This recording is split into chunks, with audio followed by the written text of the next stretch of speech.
Hey guys, Brian from Boas here. Well, we've reached the end of the 2022 breeding season, and while I'm really happy with my overall results, there's a few breeding projects where success has eluded me so far multiple times. Today I'm going to discuss these projects where I haven't been successful breeding.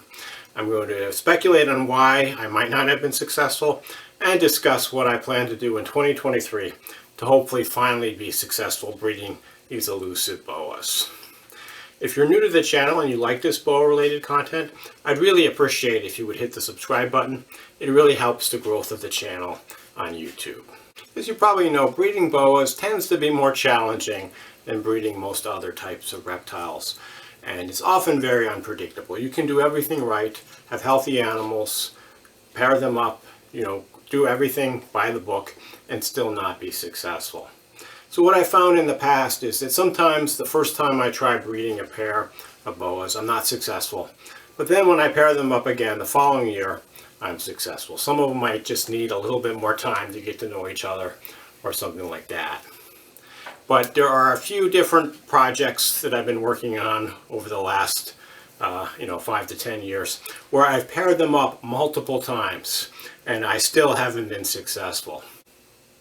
In this video, I'm going to talk about 3 of the projects where success has eluded me so far. And the first is this one. This is a North Brazilian true red-tailed boa female. And this is a female that I've tried pairing up the last 2 years in a row. So she is a 2015 baby from basically Boas.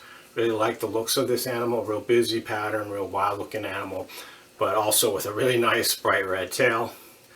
And this particular female, I paired her up in 2021 with a basically Boas animal, a male that I got at the same time as this female. And I wasn't successful. They didn't seem to show any interest in each other, just kind of ignored each other. So this year I actually used 2 males. I have another pair from Vinrusso. So I used both the basically Boas male and the Vinrusso male. And similarly to the last year, or 2021, I really didn't see much as far as activity from these animals this year. They just kind of hung out. In fact, a lot of times the males were kind of hanging out with each other. So I'm not quite sure what's going on there, but for whatever reason, they don't seem to be very interested in this beautiful female. And that happens a lot with true red tails. The males are just not very aggressive breeders, unfortunately. So for this particular project, I actually have 2 pairs. So I'm able to mix it up a little bit for next year. In 2023, I'm planning on using this female. This is my Vinrusso female. She was born in 2016 from the Lemke bloodline. And so what I'll do is I'll pair her up with one or both of my males. And probably will end up using both males. There are multiple reasons why using multiple males can stimulate breeding. I've actually done a whole video on this topic, so check that one out if you're interested. But often if one male is not interested in the female, you put a second one in there and the male gets a lot more interested because of the competition. One of the downsides of using multiple males is you may not be able to tell for sure which one is the father. And so there are some ways around this. You can use one male as the primary male and just put the other one in a little bit at a time. You can actually do some DNA testing on shed skins to determine for sure.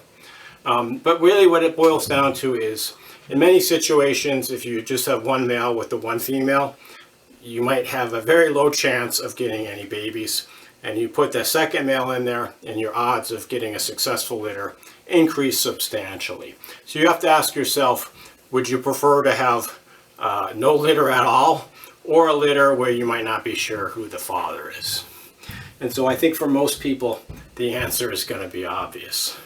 So we'll have to see about these Northern Brazilians in 2023. I really would like to produce some. They're of my 5 different types of true red tail. They're the only type I haven't successfully bred yet. So we'll just have to see. You can see these animals are quite robust and spirited.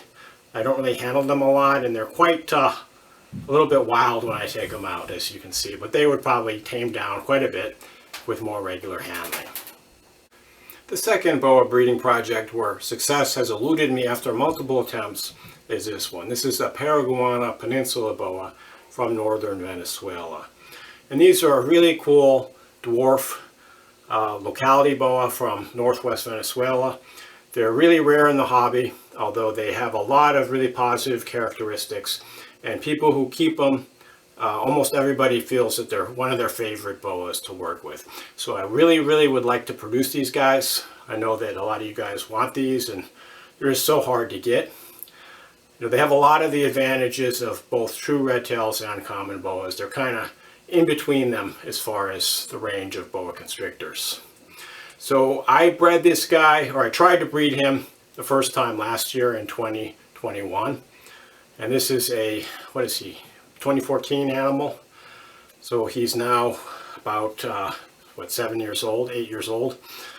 And I paired him up with my female. These are the wild type or normal appearance, as opposed to the anerythristic that I'm going to show you in a second.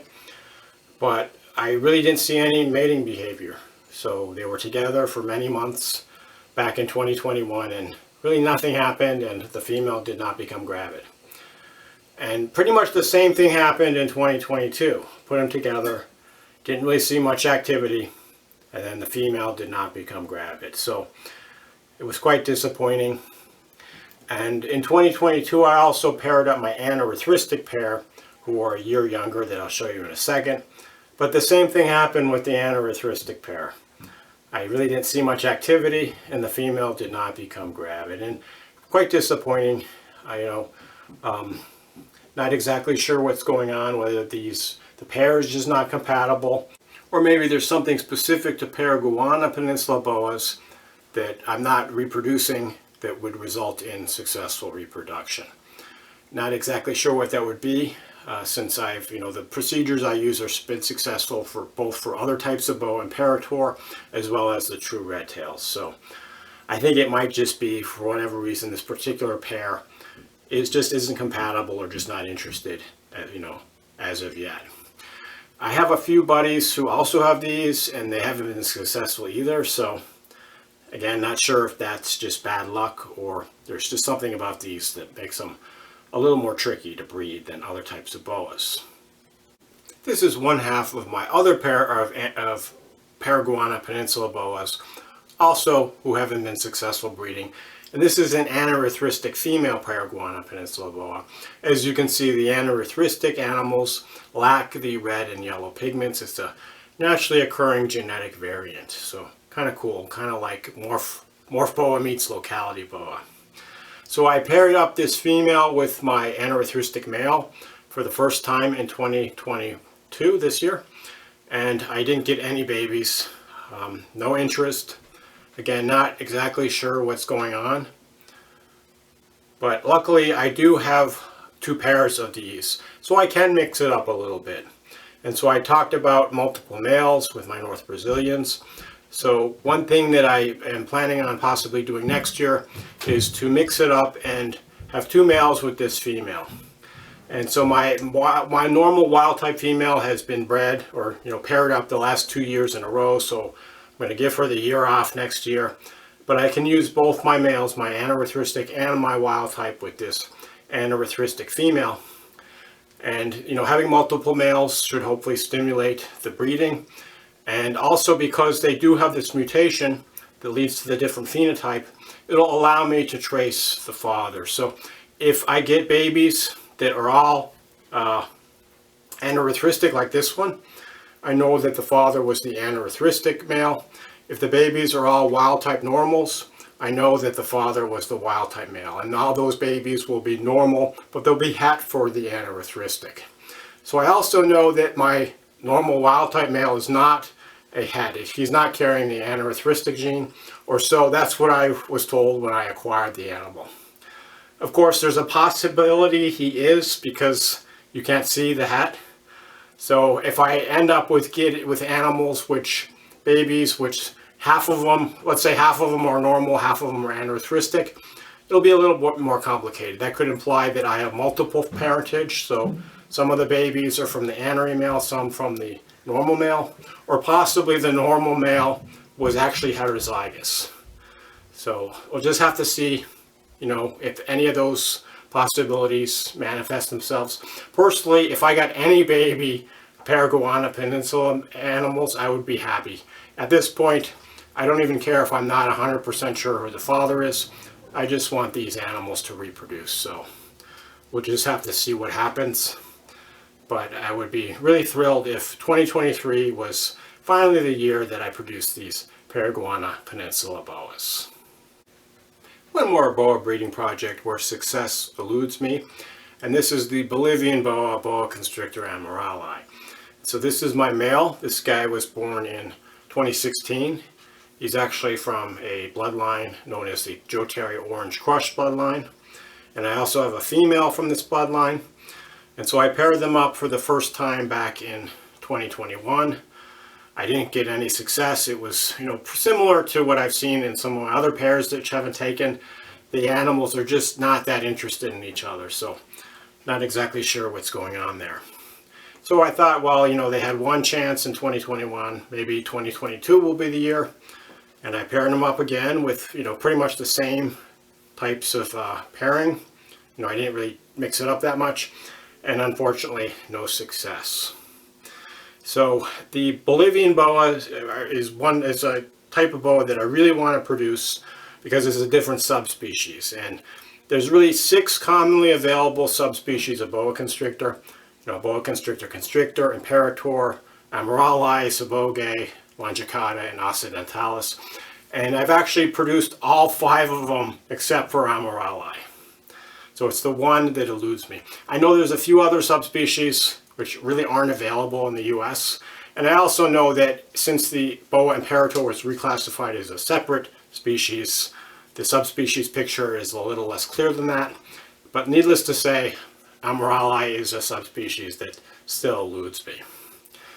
So I really would like to have this just so I can cross that off my bucket list as a boa breeder. But unfortunately, I only have one pair of these amarali boas, one male, one female.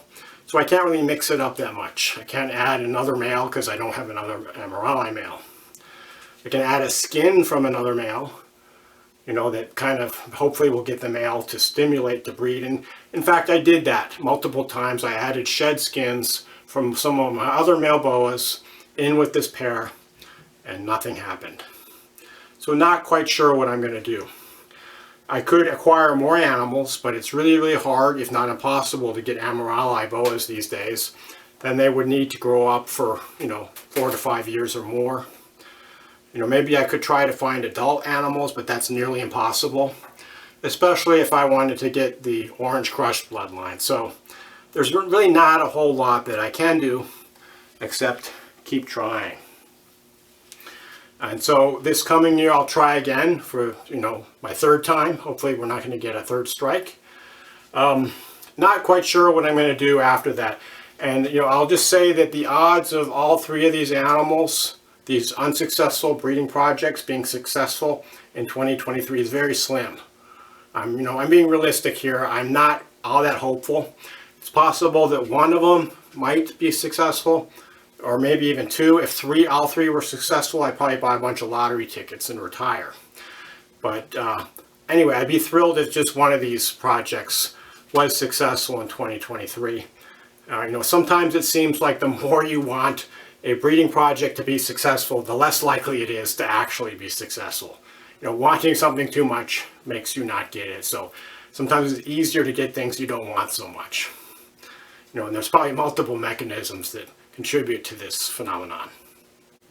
Looking to the future, I have to think about what I'm going to do long term if these animals are not successful breeding.